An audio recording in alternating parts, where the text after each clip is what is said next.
Hello everyone, and welcome to another Toonkind at 12 FPS.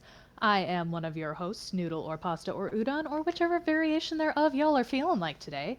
And things are going great for our characters in this game. Uh, I am very excited to be here.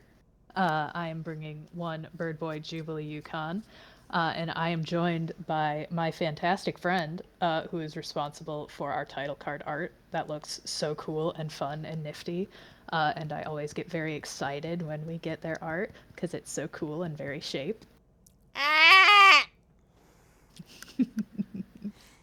Hi. Uh, Haha. the source of that terrible sound you just heard is yours truly, Whirlwind Gale. How you doing, gang? It's me. We're back at it, and I am here with Time Mom, Lady Retrospect, here to visit. Because Yeah. sometimes you must visit your bird. Yeah, it's fine. And That's how speaking being a of, mom works, right? yeah, mostly, sort of, probably, yeah. It's just about visiting birds. It's fine. Mm-hmm. Mm-hmm. Yeah. And Oh wait, did we in ping the fact, gallery? yeah, we did. Okay. It was done. Awesome. Yes, no worries. But yes, speaking of birds and moms and all that jazz. Fair warning before we get into things. This will cover things from the Overblot plotline. So I point at all our listeners, both present and future. Go check that plotline out. It's very fun, very cool. Our finale's coming up, and I'm quite excited about it. Woo, end of the month. Hell yeah, let's go. But let's begin, shall we? We shall. Oh god. My apologies. You are all good. We shall. We begin with a scene that is not uncommon. It is the golden hour of the day, the later one, where we find one Jubilee Yukon, Warlock of Lady Retrospect, sitting on the roof of the Leighton Plus household, as he quite often does. It is unofficially part of his room. He has claimed this space. It is his.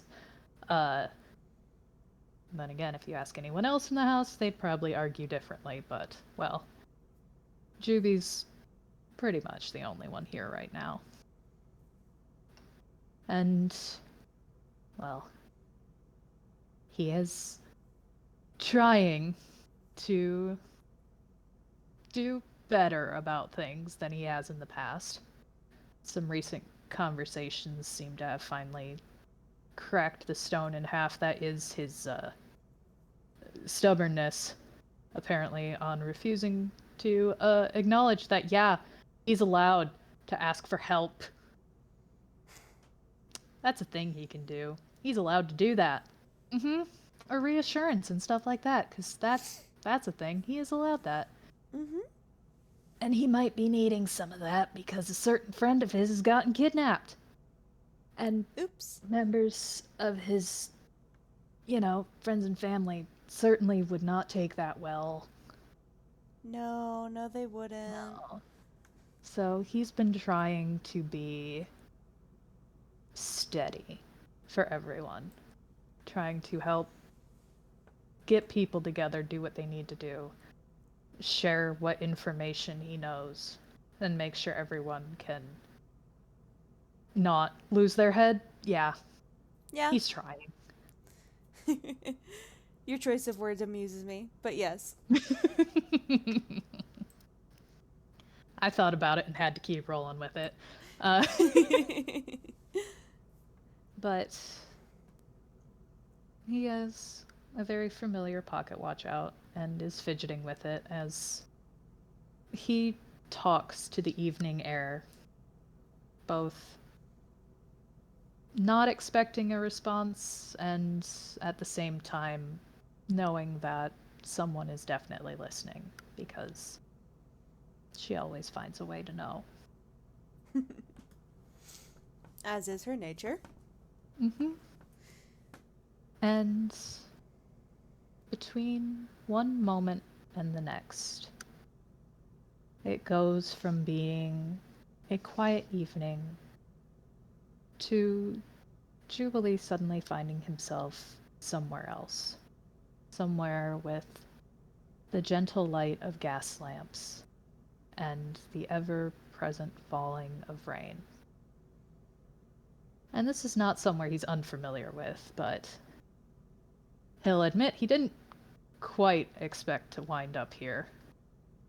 And Retro, your bird son, was probably in one of his very Byronic moments of just having his own little soliloquy, very promptly stops that and squawks as soon as he realizes rain. And he is immediately getting an umbrella shoved into his hands. And he will take that and shake himself like a wet dog. Particularly his wings, because soggy feathers. There is a soft, familiar laugh, and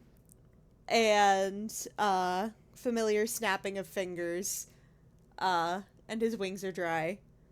Mm-hmm. And Lady Retrospect sort of closes the little portal that she made behind him, dusts her hands off on her trousers, and then says, "Well, come on, don't stand around all day." Yes, okay, we're good, Was not expecting to get wet. We're fine. Jubilee, you are being led through the street of memory lane. Mm-hmm. He tags along, easily matching her stride, and chills. He has his moment of fussing as they walk about the suddenly getting wet. He is dry now, but he must complain because he is dramatic. Mm-hmm. And how he had his whole thing going, and it's good. The words were there, and now he's here, and his train of thought, please. We'll get to it. We'll something. get to it. I was going so good. I could have put on a performance of that. Yes, yes, you would have won the annual Bird Movie Awards. Is that a real thing? Is it called that? Yes, yes, it is. Hmm. Or at the very Clearly, least, that's what it's called in the source material. Anyway. I need to watch movies. You do. They're really good.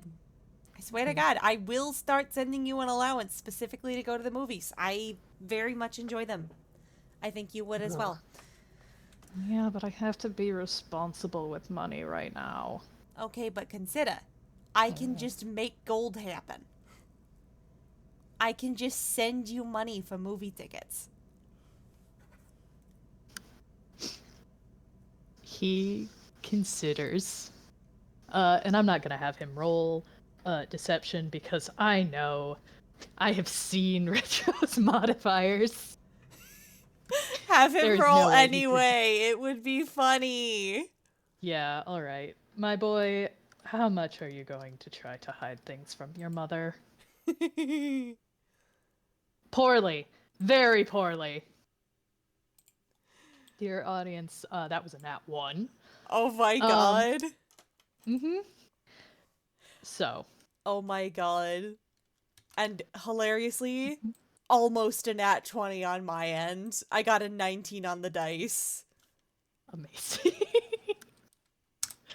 Yeah. Retro, you know your boy. Mm-hmm. You know your boy very well. Mm-hmm. She loved her boy. Mm-hmm. That's her boy. Yeah.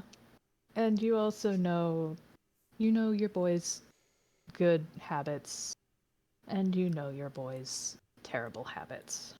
Mm-hmm. And though he looks away and tries to hide it with the usual little trick of not letting the outline of his eyes show in his glasses.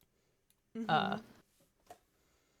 There is clearly guilt that crosses his face at the idea of going to see movies while there's other stuff to be done.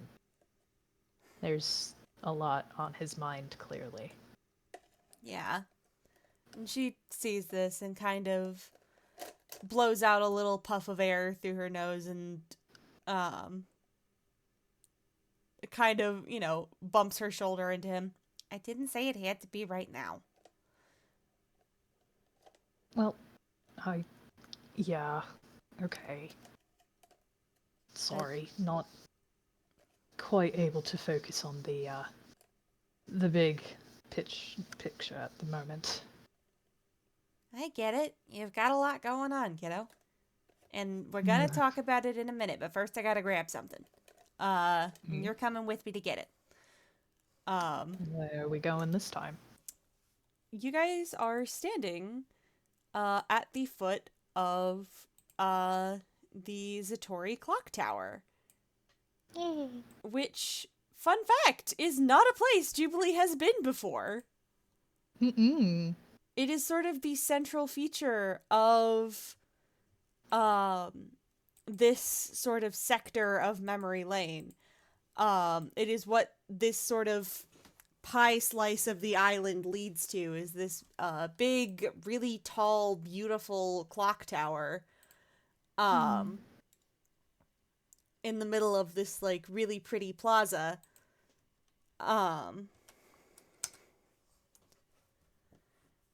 But yeah, there it is. Jubilee, you have never been inside this thing before. Mm-mm. And Retro kind of walks up to the front doors, pulls a set of keys out of her pocket with a little bit of a rattle, and unlocks the front door. And sort of throws them both open and gestures for you to follow her in.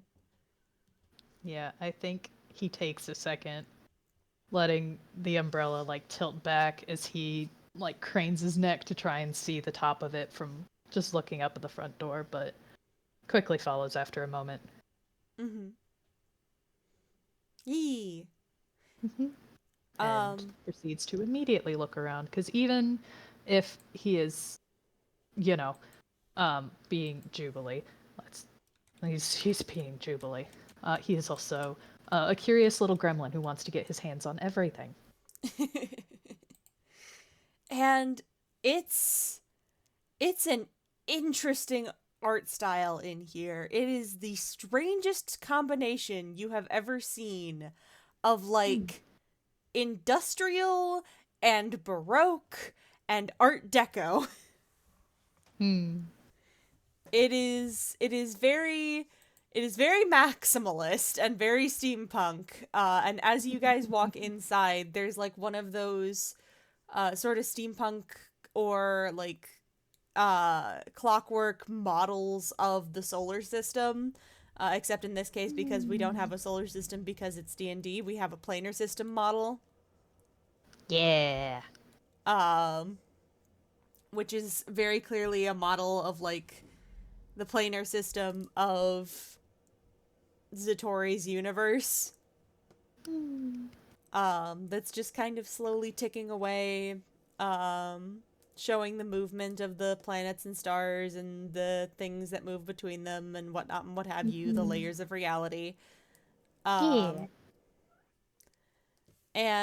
Retro kind of leads you through this central chamber, off into...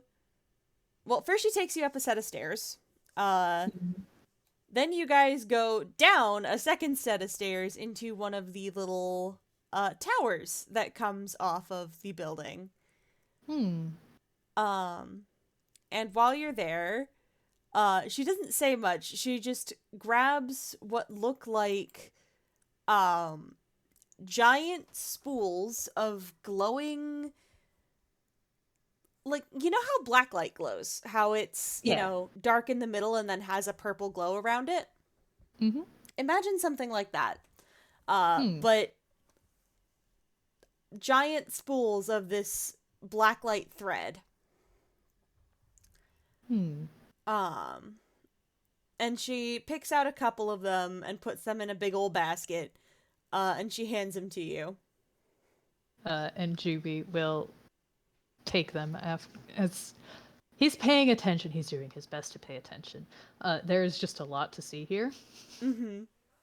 There's so much stuff. He is both distracted and trying to pay attention. I should roll.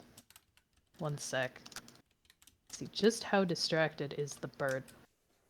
Okay. He's paying good attention. He's able to multitask. Thank goodness. Yee. Also, like, when I say these things, they're big. Mm-hmm. They're based on these.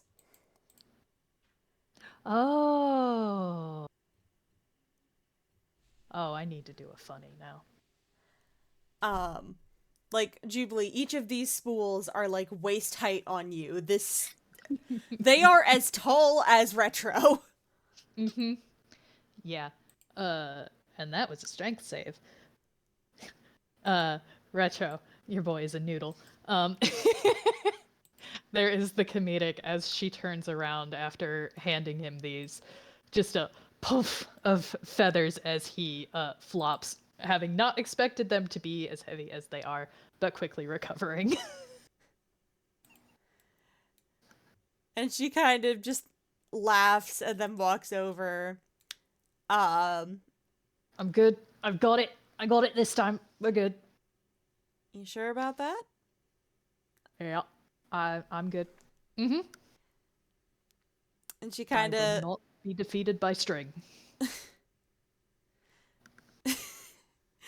Well, it's a lot more weighty than string, but yeah, let me give you a little bit of an extra boost. And she's going to sort of reach over and boop him on the nose. And she has cast enhanceability on him. With the bull's strength trait. Let's see. Target has advantage on strength checks, and his or her carrying capacity doubles. Yeah, I'm pretty sure he can with the doubled. He doesn't have a bad strength. Like, he's fine. He's got this. He has a positive strength modifier. Mm-hmm. It was just the gag got to him. Yeah. But still, there's a couple of stairs that these have to be carried up, so she's giving him a little bit of an extra boost. Mm-hmm. It is definitely appreciated, and they are able to be carried much easier. Mm-hmm. And she kind of picks up one last one and slings that one over her shoulder. And then says, "All right, come on. We're going to the carousel." Why are we taking string to the carousel? He just kind of tilts his head as he does. He's still following her. And she kind of just smiles at him in that way that, like, GB, you've been interacting with this woman for long enough that you know when she's giving you that, like, oh, you'll see. I don't... Just a hint? Do I get a hint? Maybe, please? For your favorite child? Maybe? Pretty please? She just laughs and guides him upstairs. Back up to the top of the tower, and then up a final set of staircases, which actually take them back outside for a minute, although still under sort of the cover of the building. Basically, they can look out through these pillars that that sort of give an open view of the city. And they go up this set of stairs that winds around a sort of central structure and leads up into the room that Retro has called the carousel. And Jubilee, I want you to roll me an intelligence check. Oh boy. He's so good with these. He's so good with these! Let's go! He got an 18! That is not bad at all. So, GB, we've established you're not very familiar with movies, but you're still a toon, and most toons are familiar with at least some means of animation. So, as you climb up into this room, the realization hits you of exactly what it is you're standing inside of. You're standing in the middle of a zoetrope.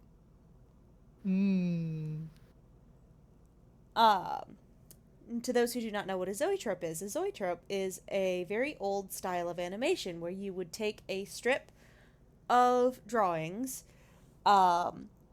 with each frame drawn in sequence along the strip, and then you would slot it into this sort of round spinny thing with slots cut in the sides. And then as you spun it, you would look in through the slots, and because of how it limited your vision, it would make it look like the drawings were moving rather than just... It would basically make you see one moving image rather than a bunch of images being rotated really, really fast. But there's something funny about this particular zoetrope, which Retro has called the carousel, which is that in the middle of the room... Well, for one thing, this thing is massive. Like, this is a zoetrope the size of a ballroom. And for another thing, there's sort of a central platform, and then the rest of the inside of the room is sort of lowered with the walls lined in these shining brass mirrors. Or at least you assume they're mirrors, but it's kind of funny, because as you walk across, the platform to get to the middle of it, where Retro is leading you, there's no reflections of either of you. Retro kind of indicates for you to set the basket down, while setting up her own spool of thread. And that brings us to the final thing that's sort of in the middle of this room, which is a strange sort of spinning wheel setup. Or almost a spinning wheel setup. A spinning wheel setup, but right before where sort of the thread gets gathered, there's a blade just kind of sticking out of it. That's a little weird, but I'm sure it's nothing. It's fine. Yeah. JB is mentally knowing, don't poke that. No, don't poke that one. He's learning. He's curious about many things, has poked other things in the clock tower, but that, no touchy. And Retro kind of smiles and pulls up a stool for herself, snaps her fingers, and summons a bunch of, pillows for Juby to build a little nest out of on the floor next to the spinning wheel.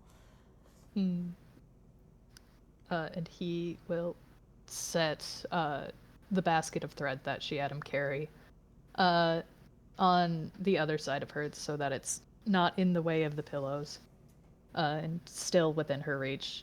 And then very quickly adjusts the pillow pile into a comfortable spot for him and flops down.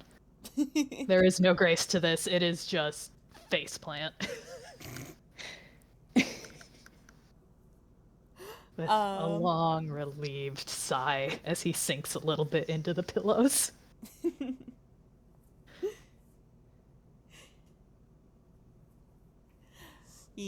And he is allowed some time to just be flopped. But then there's a sort of rattling sound over his head, and then he's kind of being tapped on the back of the head with something that feels like it's made out of wicker. He will sit up and take a look. Well, He is being handed a large, shallow basket. Basket has been obtained, and he settles himself with the basket, looking to the spinning wheel. It's spinning wheel with the pointy thing. Yep. He's got a basket and looks to Retro with just tilts his head as his ear feathers flop to the side with that head tilt. And she kind of smiles, gives him a second to try and make sense of it from a 45-degree angle. and then says, "All right, now, here's what's going to happen. Mm-hmm. You are going to help me with my spinning, and you're going to talk about what's bothering you, and I am going to listen. Got it? Okay. Good. I know how to do one of those things. All you need to do is keep that basket in your lap, and I'm going to be handing you, so there's going to be two threads coming out of this thing. The white Mm-hmm. one, I get to just put away. The gold one, you are going to gather up, sort of just wind it around your hand until you've got sort of a ball started, Mm. and just roll it up like a big old ball of yarn. Got it? Yep. And that's what the basket's for. You gotta, every time we finish off one of the spools, you put the ball of thread in the basket. Gotcha. All right. All right. And she, um, gets started with the spinning. Mm-hmm. Um, and around you guys, the room is kind of slowly rotating, letting the light kind of bounce around the different mirrored glass panels. Um, and Retro is quiet and just lets Juby talk. Yeah. I think for the first part, he's a little quiet as well, watching her work, seeing how the room changes and gathering the golden thread in his hands. Um, Probably fumbles a few times at first trying to get it into a proper ball started, but he figures it out. Mm-hmm. Um, and there's just a bit of quiet before he starts talking again. Less introspective than how he was on the rooftop, because, well, there was potential to have a very different audience suddenly drop in without his notice. Here, Mm-hmm. well, so, okay, take two. Well, to start off with, um, you remember a while ago when you lost track of me for a bit because of the blot. Mm-hmm. I remember. Yeah, and things have been messy. Things have been really messy. The you Yura, that one. The more I learned, the more we learned in general. Turns out things were a lot worse than even I thought bad could be. Like, I mean, okay to start. I knew it was bad. I knew he had that rune on his neck, and clearly someone from the start, I thought, someone fucked that up. That's not right. You don't put a rune for an object on a person because that's dumb. So clearly it must have been, an idiot who fucked up somehow. And my friend got caught up in the middle of some mishap, and now we had to fix that. And he was, infected with the blot. But, I mean, I'd gotten so Minami and Quinn and others, Crystal. It we it happened to us, but it didn't ever get so bad. Like I knew it was bad for him, but it was so much worse. It was a lot worse. It I think like Dr. Everlight, her research, I apparently there was more ink than, like, he was supposed to be human, and apparently on some level he still was, but it was not. This had eaten away everything but... I can't call it sketch. It's not sketch for humans, but you know what I mean.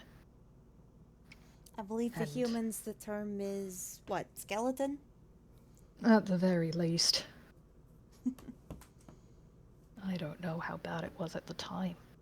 Maybe there was something else left, but something earlier if we had... No, I don't... We couldn't have done anything earlier. I think, probably. I don't think you would have let us. That kid. But anyway,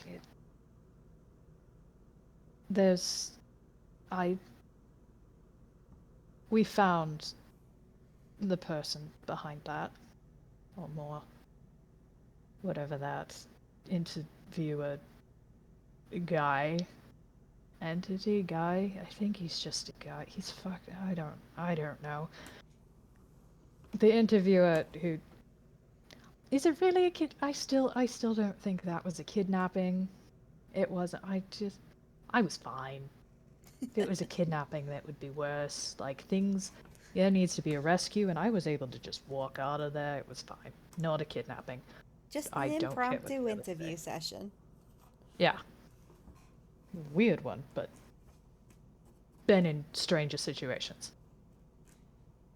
So that fucked up bird man, I don't even want to associate him with corvids. They deserve so much better. But They do. that... apparently, this is great. This is fantastic. So good. Apparently he's not only spectacularly old, and apparently strong enough to either control the plot or something like that, but to influence society or something. I'll admit, I wasn't paying the most attention during that. I was really pissed off. I should have paid more attention. That would have been helpful. Fuck. That would have been really helpful. I should have paid attention. Shit. You were in a situation where you were being presented with a lot of things that were making you angry. I don't think anyone there was catching all the details. Yeah. I need to get a handle on my temper. Fucking speaking of temper. Oh, stars, I can't. No, we're not branching off. I have to get this in order. I can't. I have to get things in line. Take your time. It... Got all the time in the world. It's almost like I'm made of this stuff or something. Hmm. Who knew? Yeah. Okay. So there's... He was the one that put the rune on you. And you and Yura are different. One is, I don't know, a person or a construct. I don't know how it works. That's beyond my knowledge of magic. Maybe Camille or Crystal could figure it out. Maybe the professor. But something there, and he controls you like a puppet. Yeesh. And we found that out, yeah.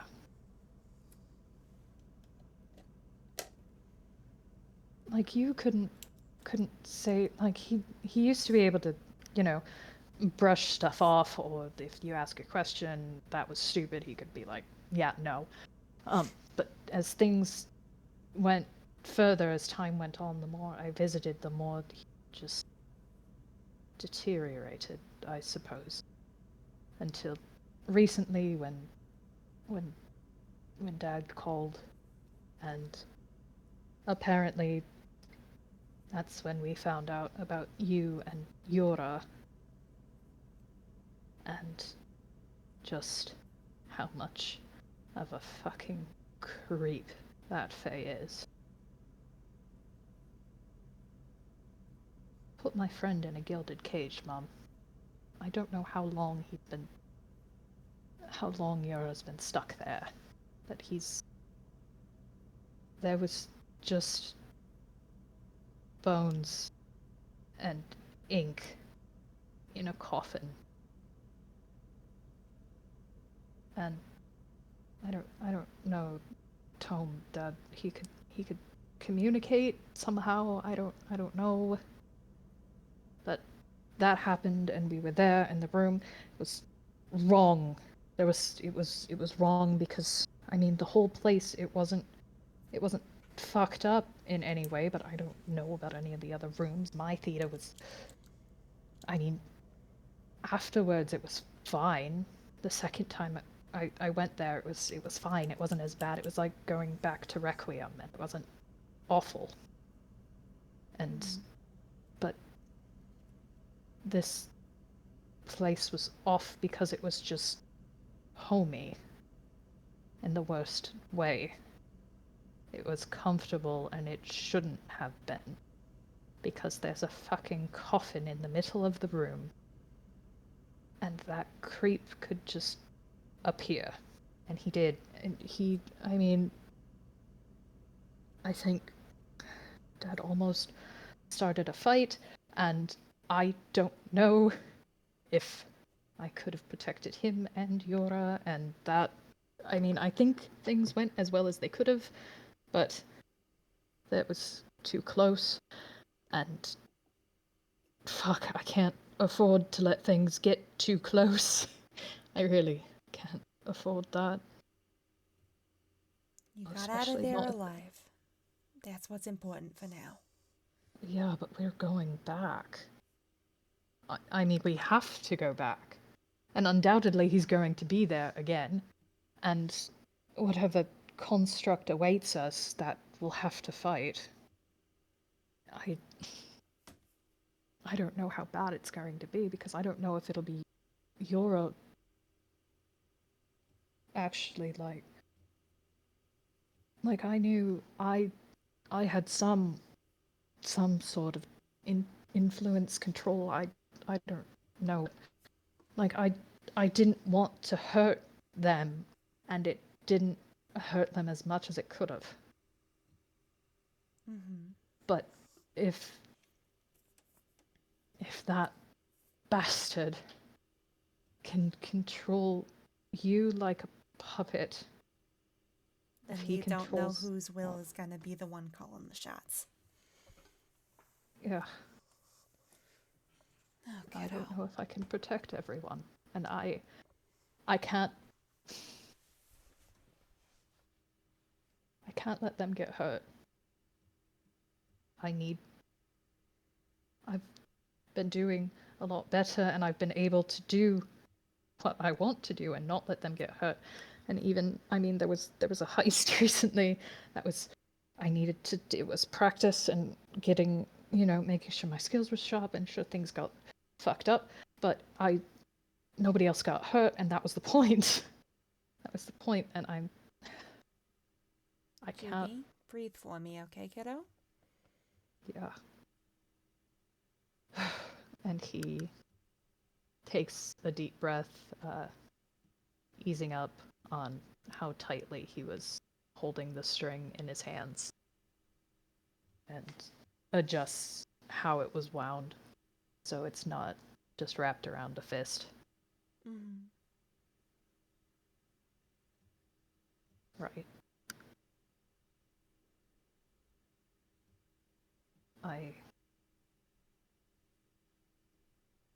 I'm not trying to be, I don't know, some kind of, not a protagonist or main character or anything, or whatever, what have you. I know they can handle themselves. I just don't want them to have to. I don't want them to have to get hurt. Because I know stars, that would crush Yora if his friends got hurt because of him. I know I certainly didn't take things well, having hurt, Detective Stagehand and Boss Dad.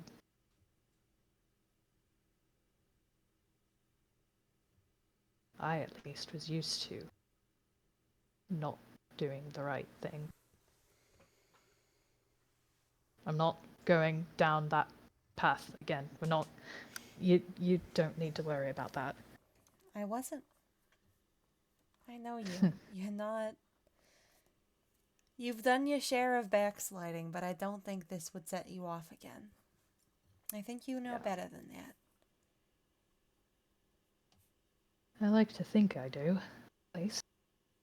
Well, I certainly think you do. You're biased. You have spoilers.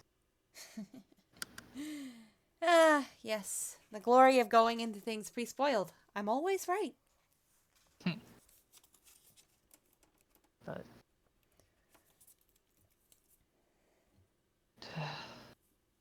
yeah, the rest of them, I'm worried about all of them, and I don't know how to. I don't want anyone to fall apart.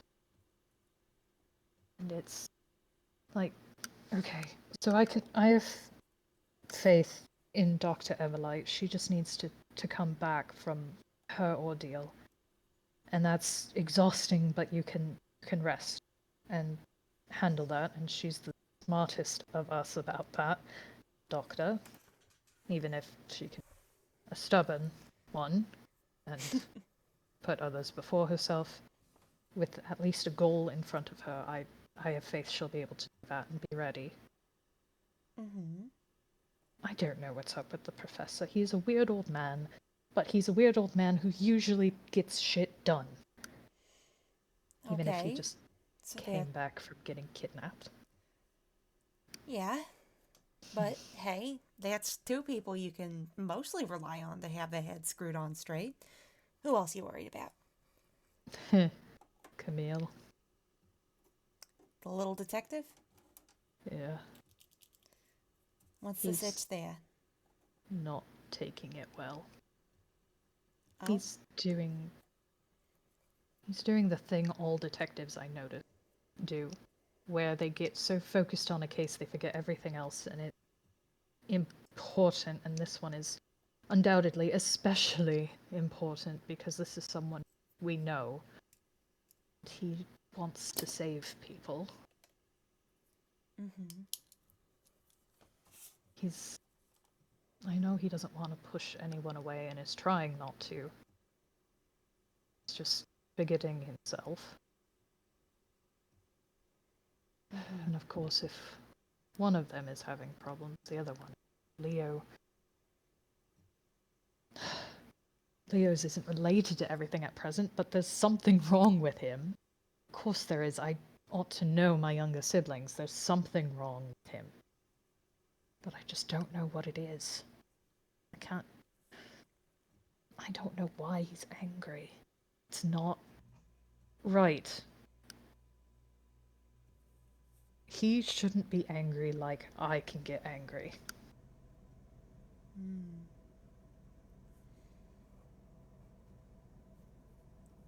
What do you mean by that?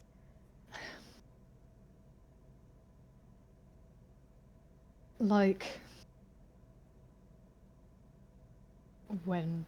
if I get angry enough, it gets very tempting to reach for the dynamite.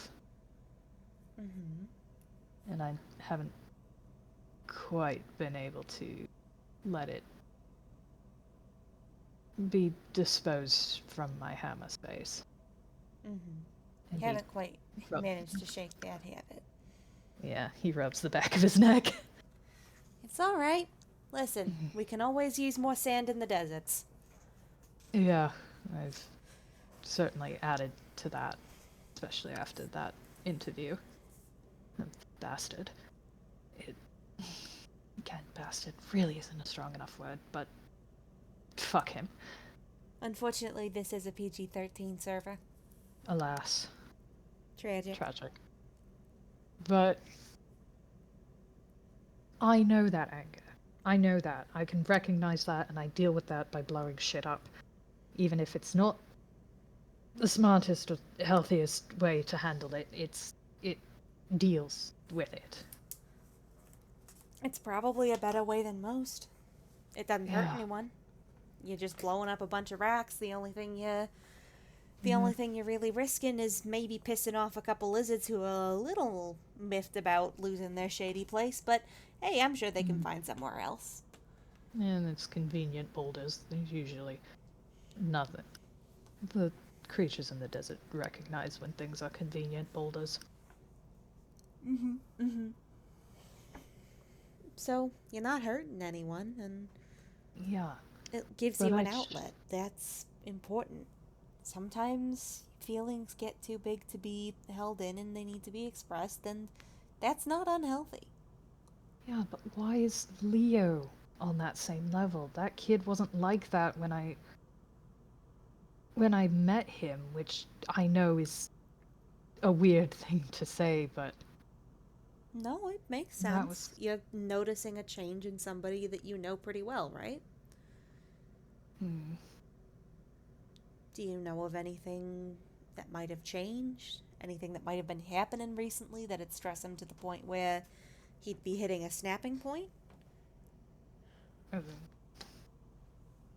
let's roll history to see if you know. You do recall several things. Delightful, Juby. Well, I mean, aside from all the fucking plot around, there was the Overblots with me and Minami, and were his siblings, and I think it happened to that Quinn. Yeah, it happened to Quinn and their friends. Friend. I think Leo wants to punch him, but then again, these days Leo wants to punch everyone, which I don't trust. And he knew a good number of us who went through that. There was the professor getting kidnapped. There was a heist. There was a group heist.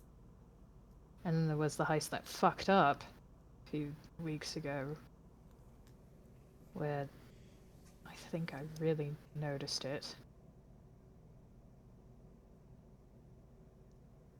How Mum, he so? looked like I did. Wasn't right. Hmm. I can't I can't put it into words, but Something was wrong. yeah, I looked and I know that they get on me about mirrors and comparison and all that, but I looked and it was like looking in a mirror and it wasn't right. Hmm. It's not I'm a bad person, I'm a villain, all that. It's not. It was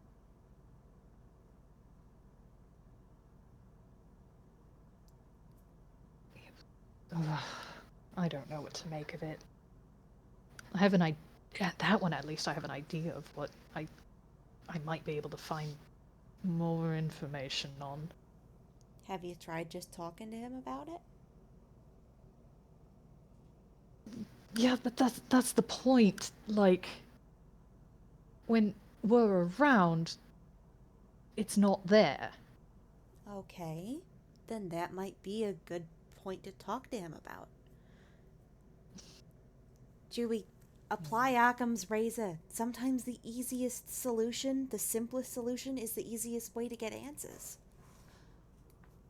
If this is something that's, a matter of stressful situation fucking with his head, then maybe having someone to talk to about it would help ease it off. And if it's something that's, magical interference or possession or anything like that, then trying to talk to him about it is likely to set it off enough in defense of itself that whatever influence will show its hand a bit, give you a bit more to work with. Sometimes the best way to find out about this kind of stuff is just to ask. Yeah, but I don't know if he'd talk to me about it is the problem. You're his brother, aren't you? I am. But You love him. He loves yeah. you. And that might be the issue. Because I know I'm getting better about it. It's still difficult to admit when I'm not doing great to the others. Okay, well, what if you didn't make it a matter of admitting? What if you sat him down and said, "Hey, I've noticed you're acting a little fucky lately. What's going on, buddy? You got some shit that's stressing you out? You got, and I mean, I know the plot's been hitting like a sledgehammer lately. Do you want to be in on, I don't know, group therapy session? Tea and bitch time?" Mm, well, maybe I'll consider it. Listen, That if it doesn't work, it doesn't work, but it's a good place to start. you need to stop being right about so many things. And she smiles and says, "Sorry, can't help it. Comes with the territory. Mm-mm. You don't get to be as old as hell as I am without learning a couple things. And Hmm. I've been studying you mortal types for as long as I've existed. True. And I know that especially you emotional, dramatic sorts who like to stare off into the distance in Byronic contemplation and put on elaborate waxing monologues for the setting sun. Hey, it was a good monologue. It was a very good monologue. It was still dramatic as hell. I wasn't denying that. I'm not gonna. You're right. I'm not. He huffs a bit as he finishes off one ball of thread and starts on a new one. Yeah. And she kind of grins and says, "Yeah, you gothic protagonist types, you have a tendency to overcomplicate shit for yourself. You look for. You look too hard for, oh, how can I be subtle about this? How can I, precision strike this to make sure that nothing goes wrong ever, at all, at any costs? But, like I said, Occam's razor. Sometimes you don't need a scalpel and a screwdriver and a headlamp and all that shenanigans. Sometimes you just need a fucking sledgehammer. Take it from an expert on machinery. Sometimes you just gotta apply percussive maintenance. Mm, Smack something with a heavy, blunt object. yeah. That might I not know be the Leo would solution certainly here. want to do Don't that. smack Leo with a heavy, blunt object. I don't I think. think it would wind up the reverse, let's be honest. Yeah, possibly. It But has terrifying right hook. I've seen something about that. I need to check in on that one. But just before you try getting into any convoluted schemes, any conspiracy boarding, any red string and thumbtacks, just sit down and talk to the kid. All right. I'll try. After everything. Yeah, look, it does sound like you've got a couple of other things on your plate first, but Yeah. Fine. We'll just take down a powerful archfey and whatever terrifying nightmare construct is there and rescue our friend who's trapped in a glass coffin full of goop where he is a skeleton, maybe. Probably. possibly. Mm-mm. Humans aren't supposed to be skeletons. It's bad. It's really bad. Yeah. I can't even pretend to comfort myself with the idea of, well, there's skeleton too. No. No. Fuck.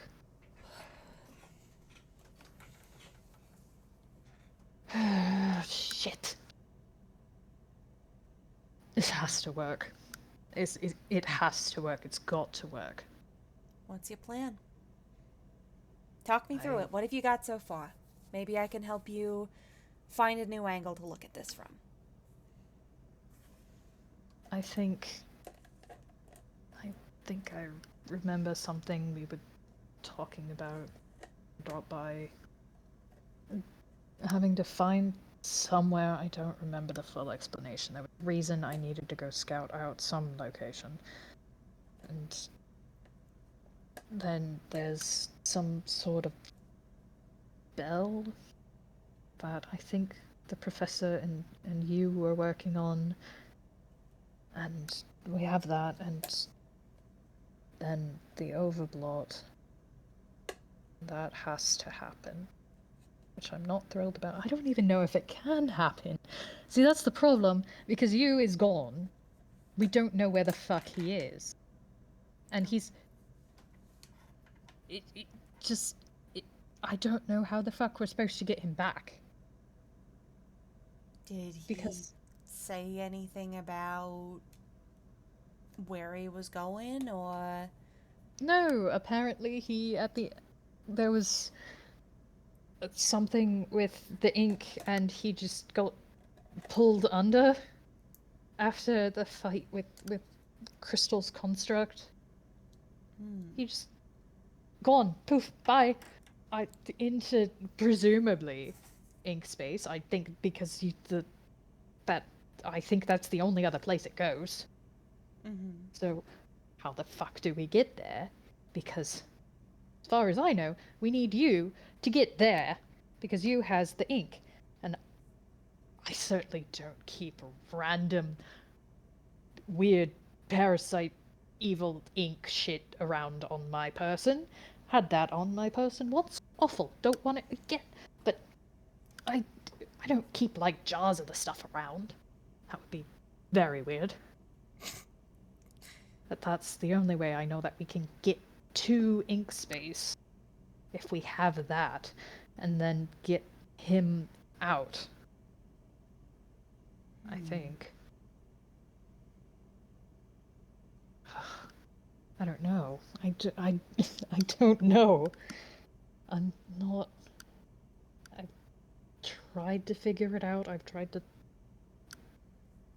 piece together how we can do this.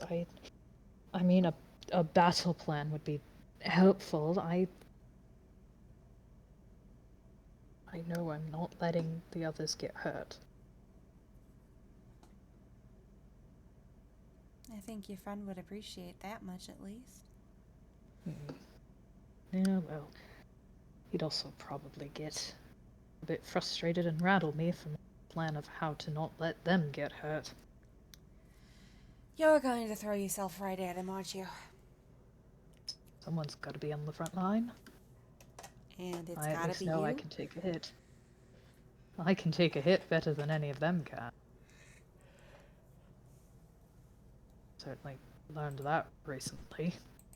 He kind of gingerly rubs at his side, or focusing back on the string that started to pull. Like, yeah. So I know I can take a few hits, more than they can. So I can make a target of myself and be very annoying. And if that's focused on trying to hit me, then it won't hit them. Or at least won't try to hit them as often. Alright. I can't say I'm super fond of that idea, but I also know that this is going to be one that you're not going to be able to get out of your head. Sorry. It's alright. You wouldn't be you if you made any other decision. Terrible thing about me, I know. But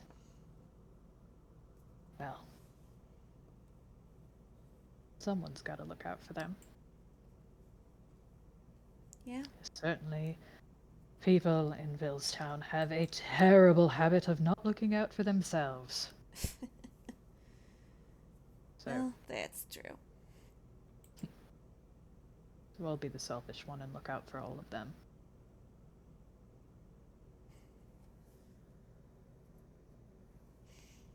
But with that, afterwards, shit, there were so many keys that needed to be.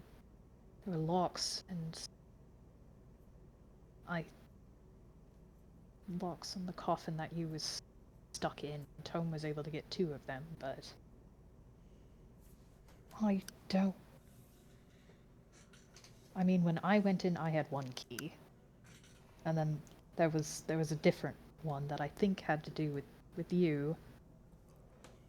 But there was a lot of locks on that, and figuring out how the fuck to get those open is going to be something, because, you know, just intuition and knowing that things are fucked up in there means I'm probably not gonna just be able to pick those locks, no matter how good I am at it. Probably not. It's pretty hard to lockpick a metaphor. I could try, but this one, not when we don't have time to test theories. And she kind of nods and tilts her head. Well, you said your tome, he had 2 keys, right? I think, at least, he was able to open two locks. Okay. You only had 1? Yeah, it looked really cool.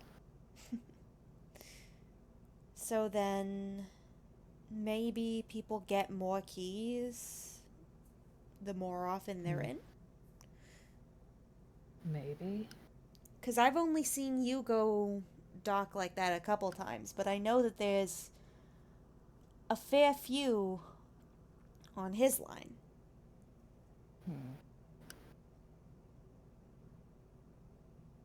Yeah, that would be something worth bringing up. And let's roll hammer space. Good. He's able to get it as he, for a second, sets down the thread, just for a second, to be able to reach behind his back instead of up his sleeve this time, and pull out a little notebook and quickly scribble something down in there. Just shorthand thieves' cant that you can probably assume has to do with that being something to look into. Mm-hmm. Just see who has more keys. Mm-hmm. Right. And then we'll be able to match those to the locks. Okay. Alright, that's another thing that can be dealt with. How the fuck do we handle skeleton? I don't even know if that's like a metaphor thing. What the fuck is going on there? Well, I hope it's a metaphor. I really hope it's metaphor, because ink spaces, that place is weird. You get the outfit and there's things that happen and we're changing places, and I'm just gonna hope that's a metaphor and not how the fuck do we revive my friend. well, you said that you were able to communicate, right? Somewhat. What do you mean by somewhat? Tome could. Tome figured it out. How did he... I think it was whatever mind magic he's been able to get after he was a complete dumb fuck and swallowed a weird gem, because of course he did, because my father has fewer self-preservation instincts than any of us. Ah, yes, all the self-preservation instincts of a lemming. Mm-hmm. Oh no, I think a lemming would be better than Tome.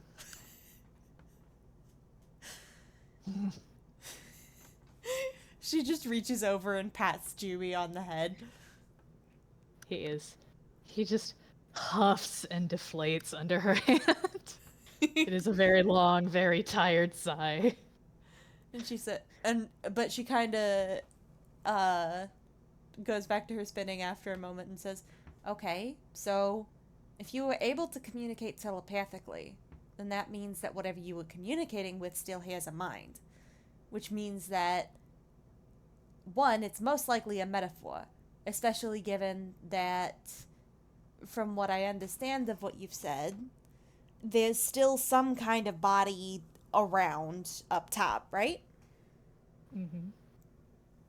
So something has to be providing power for that, doesn't it?" Okay. Okay. Yeah, that.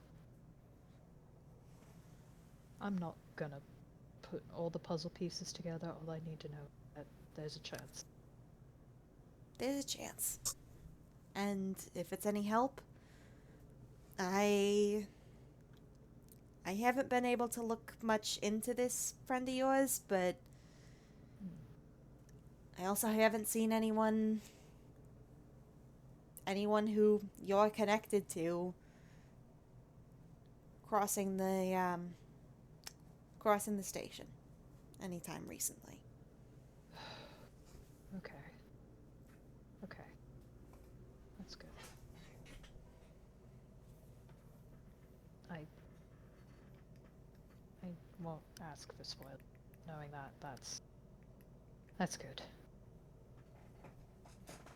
I admit I was worried. Yeah, it's a fair thing to be worried about. This is a scary situation. Hmm. You got a habit of finding yourself in those. So it seems. Well.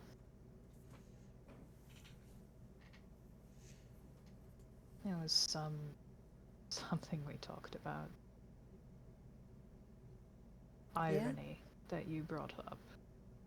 He said something about mythology and hero when we talked. Kind of funny. Oh? Probably fitting I run into all these stories considering, well, he gestures to all of him. Mm-hmm. She Everything. gestures at all of him in turn. Mm-hmm. Yeah. You... My mom. You. My Raven. My dad. That dad. I have too many father figures. I need to figure out a different way to assign them. I'll sort it out later. But No. Raven. See, what you gotta do is have them fight to the death. That's not fair, though. 'Cause then, man, I don't think they could fight Aerie. Aerie's he's just a guy. True. Okay, competition then.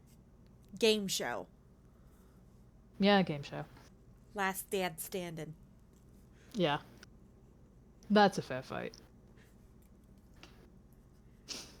A game show competition of various dad-themed challenges. She kind of just raises a hand like she's, imagining the show board up in lights. Listen, she can be silly sometimes. That's fair. She does get Jubilee to laugh. And that was her goal. Sometimes you make the silly bird laugh. Mm-hmm. Mm. And when he settles, he's not quite so obviously in a tizzy. His feathers settle back down where they'd begun to get out of sorts on his wings. Yeah, he is part Ghiblian. There was definitely the hair floof of emotion that settles back down to the usual amount of floof. Mm-hmm.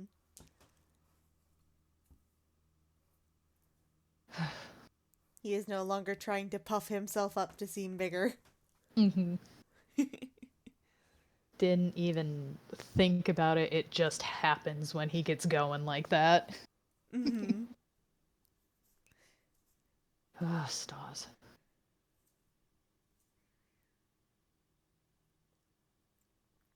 It's not going to be a tragedy.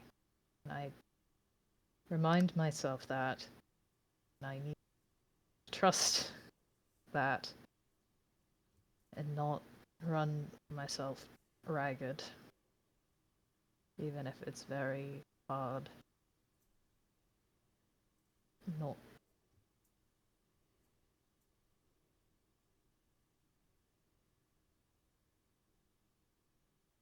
What the fuck am I gonna do, Mum?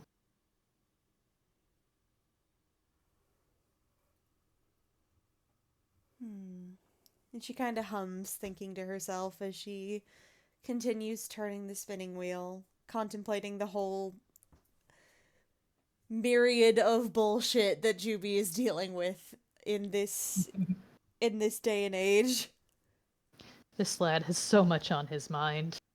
Mm-hmm. Many big, heavy worries to carry on his thin noodle arm. Tragic. He just has +1 strength, please. And she kind of tilts her head back and looks at the mirrors on the walls. Excuse me. Bless you. She sort of tilts her head and looks at the mirrors on the walls. And then reaches over to the basket Juby's got in his lap. Mm-hmm. And picks up one of those little golden balls of thread. Mm-hmm. She tosses it up and down in her hands and stands up from her stool and walks over to the sort of central pillar of this place, the thing that all of those mirrors are reflecting around. Mm. And she hooks that bit of line into place. And the whole time you've been sitting in here, the room has been spinning very, very, very, very slowly. Mm-hmm. There's a sort of clicking and grinding and whirring sound as all around you, you can hear clockwork starting to move. And that spinning picks up speed. You're standing here in the middle, and this entire room is spinning around you.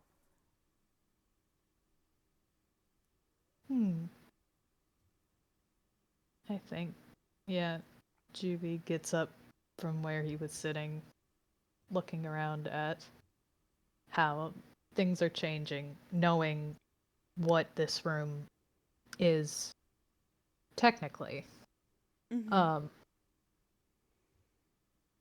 Gosh, people, please don't be shouting.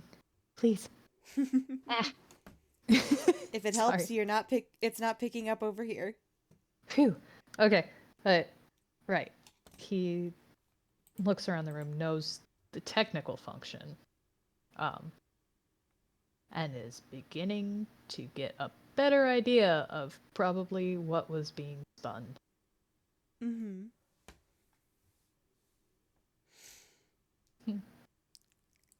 And Juby, as you're watching those mirrors around the room, you finally realize they're not really mirrors. They're more like windows.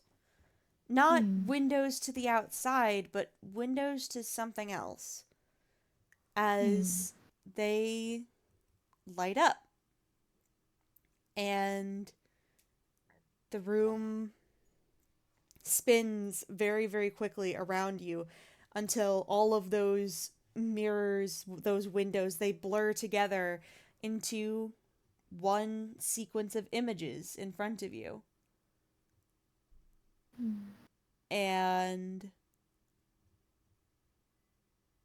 it starts with a golden river through an ink black void.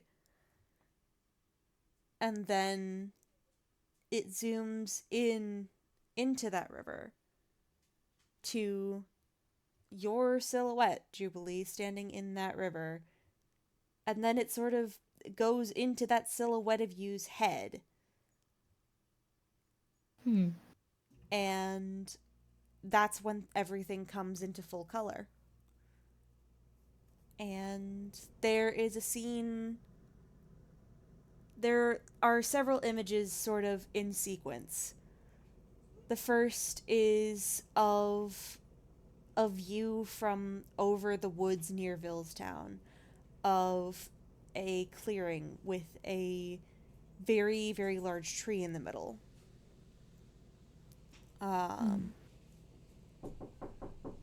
One second. Take your time.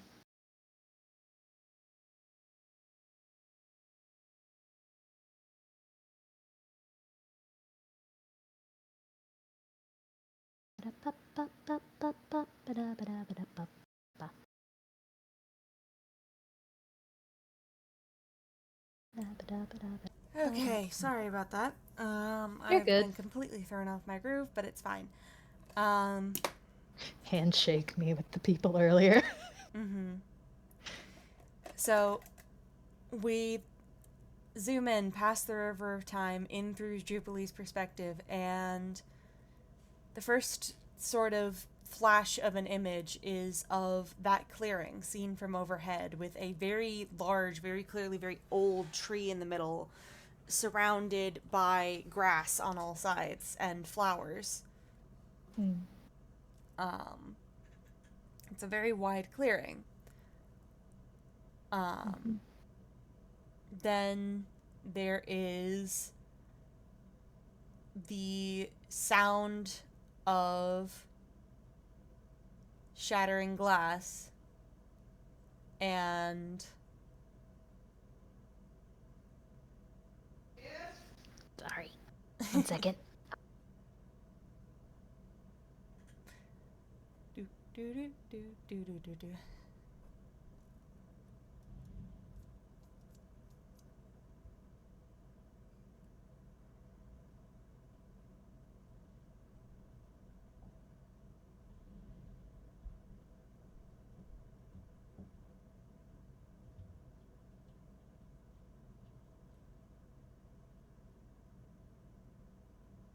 Sorry.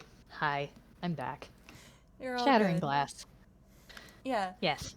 There's the sound of shattering glass, and the mirrors go black for a minute, but you can hear Yu's voice saying, "Oh, thank God, I was scared for a minute. That wasn't going to work." And then there is other sounds. It's dark. You can't see anything. This you can only assume is what Retro means when she says that it's hard to see what's going on, because when it comes to stuff to do with the Overblot, because her vision gets blacked out because you can't see anything. You're going based just on what you hear. And what you can hear is something that sounds like clinking. Like the clinking and rattling of chains. Something that sounds like the crackle of lightning. Something that sounds like a spotlight being turned on. And then there's a deafening silence broken by a thud, and then the zoetrope around you, the room, it spins faster, the carousel moves quicker, and you hear the voice of a particular bastard crow man saying, "I do thank you for your help, and I would be all too pleased to send you home.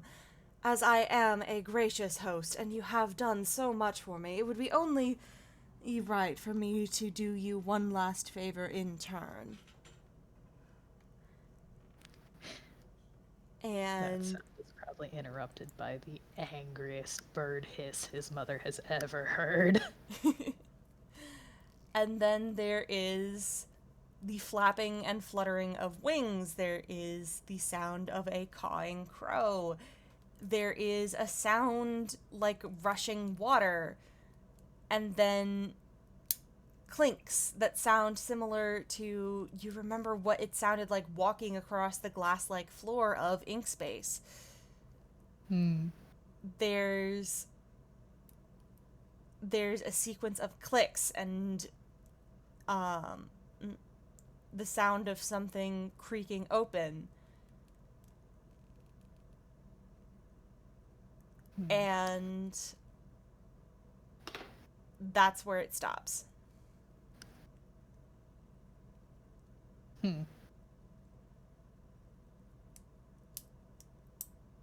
And Retro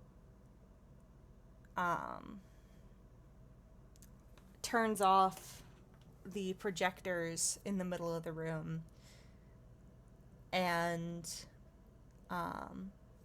holds up that golden thread, which has been returned to that purpley black light state. Except instead of the light coming off of it being purple, it's red. And she hums, and as she winds it around her fingers, it crumbles into dust. And she looks to Jubilee. That might give you some space to start with.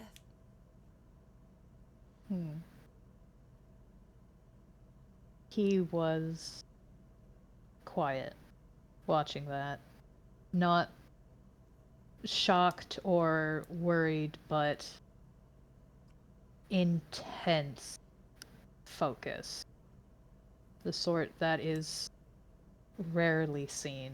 Not even in combat does he look like that. It's closer to, ironically, when he's working on his cards.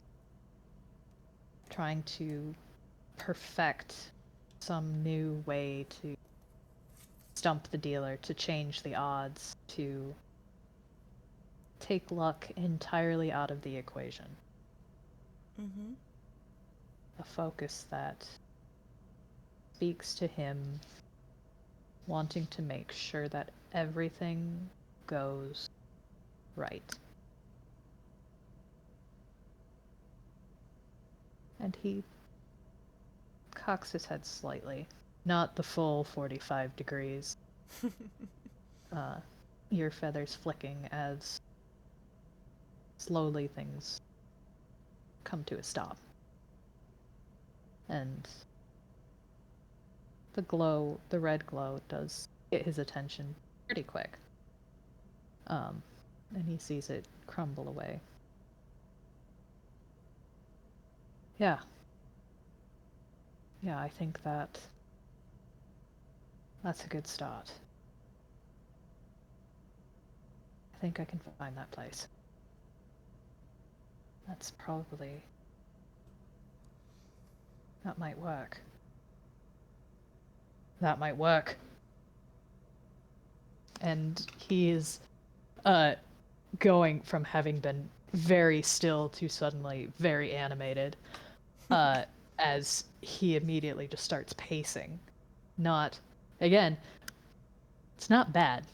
This is his steps, the heels of his boots click on the metal floor, and you hear it almost in time like the ticking of a clock. Ironically, I don't know if Retro is able to hear the ticking that does come from that little clock. Not specifically, but it is in perfect time to each tick. as he steps back and forth. You can all but see the gears of his mind turning as this funny bird seems to have finally gotten a good grip of how to start this plan beyond vague ideas and a whole lot of panic. So if we go there, and then that means that, well, we don't know what works, but something works, so that'll do. And we can keep going. We know he shows up, so something. Okay. Well, the construct probably runs with the same rules of the others, so if we can, of course, aim for the head. Who knows how many heads? Might be several. Still works. Okay, alright. I think I've got this. Okay, I can bring this back to the others. Okay, right, yeah. It's just back and forth muttering to himself, talking out loud, half talking to Retro, she can tell. She smiles and walks over and sort of stops him in place, setting a hand on his shoulder. Yeah. Oh, yeah. Sorry. You've got this, okay, kiddo? Yeah. All right. You ready to go back? He glances back towards the spinning wheel. Are there any of the other spools left to be unwound? I think with how long they were talking, she's probably managed to get through the ones that they brought up. Mm-hmm. And after looking, nodding to himself, like, okay, good. We were able to get through that. I have helped Mom. Task has been assisted. He's nods and is like, yeah, I think I'm good. I'm gonna get this in order and pass it along and get things moving in the right direction. Good. And from what I hear, this has been a consistent issue, so hey, remember to talk to the people around you about what's going on, alright? Yes, Mom. Remember. Don't you backsass me.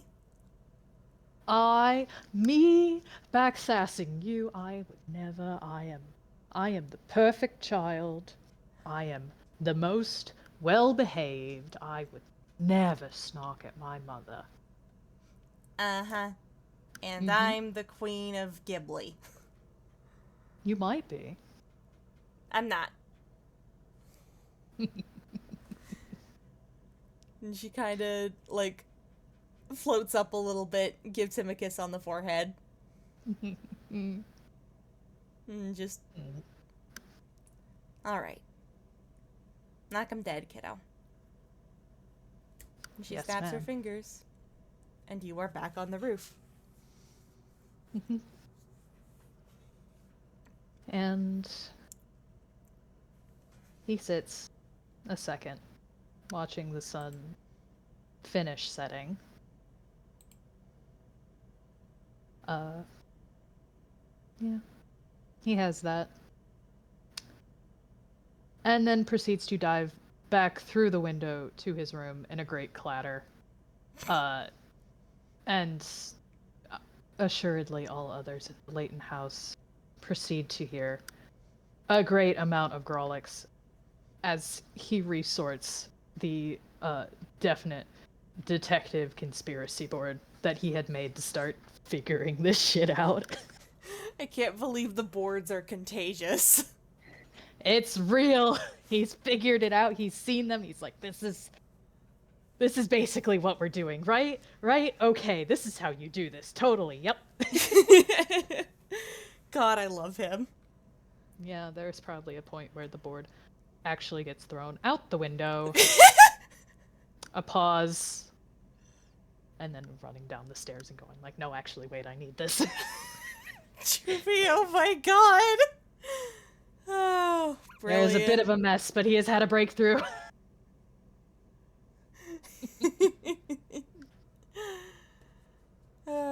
But I think that's a good place to leave off, don't you? Yeah. All right. Thank you, everybody, past, present, and future, who listens to this FPS. Thank you, Noodles, so much for playing with me. This was delightful.